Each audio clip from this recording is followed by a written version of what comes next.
You know, we all know people who are very stubborn, and it's not strength, it's stubbornness. They're not necessarily the same thing. Pierce exploded his party. He eventually blew up the country over Kansas, Nebraska.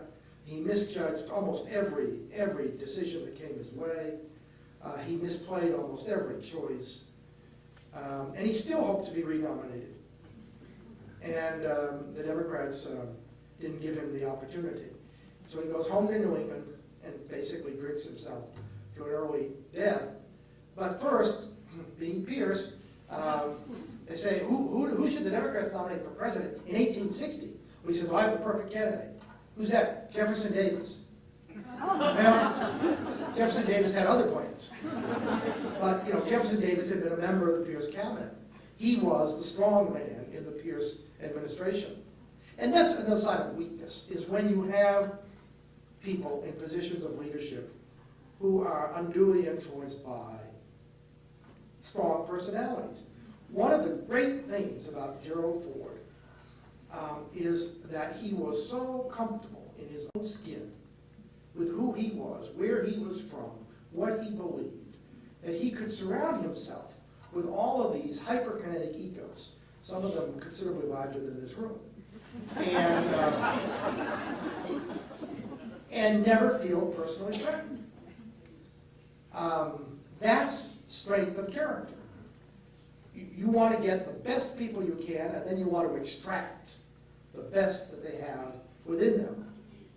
And Ronald Reagan used to keep a famous sign on his desk. It said, there's no limit to what a man can achieve if he doesn't mind who gets the credit. That's character.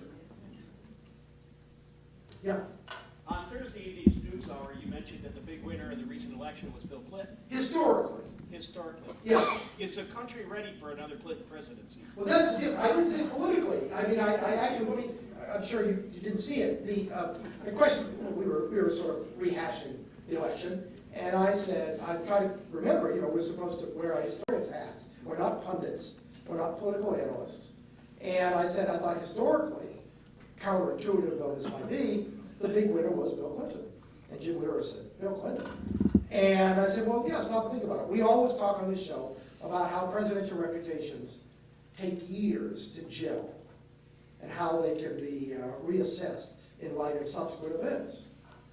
And when Bill Clinton left office, there was a real question as to whether his, quote, transformation of the Democratic Party was in fact a transformation or a purely personal imposition, i.e. a party that could credibly govern from the center.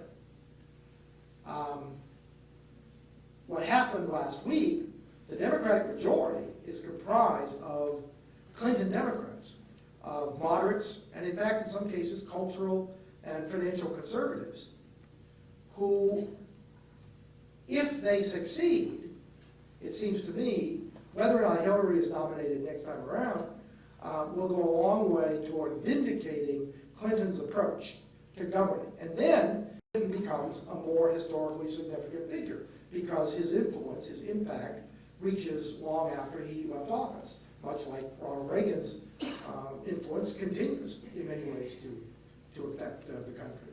In terms of, is the country ready for another Clinton? I don't know if Chelsea's interested in running.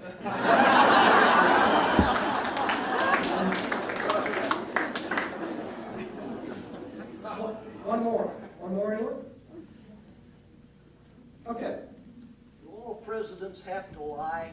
It seems, in my memory, almost all of them that I could remember lied quite frequently. Well, you know what? It goes with the territory. Yeah, and I'm not being flippant or cynical. Grover Cleveland, in 1893, at a moment of supreme economic crisis, there was banks were crashing, the nation was on the verge of a real depression. And Cleveland's doctors informed him that he had a cancerous jaw. And believe it or not, you'd never get away with it today, they actually got away with a secret operation that took place on a yacht in the East River, and under the guise that Cleveland had gone off on vacation. This was in 1893, and the secret held until 1917, when the doctor who performed the operation finally wrote about it for the Saturday Evening Post. Now, that you could argue was, he said, we have to keep it a secret, because the impact it would have if it got out on these very delicate negotiations that were going on regarding the nation's economy.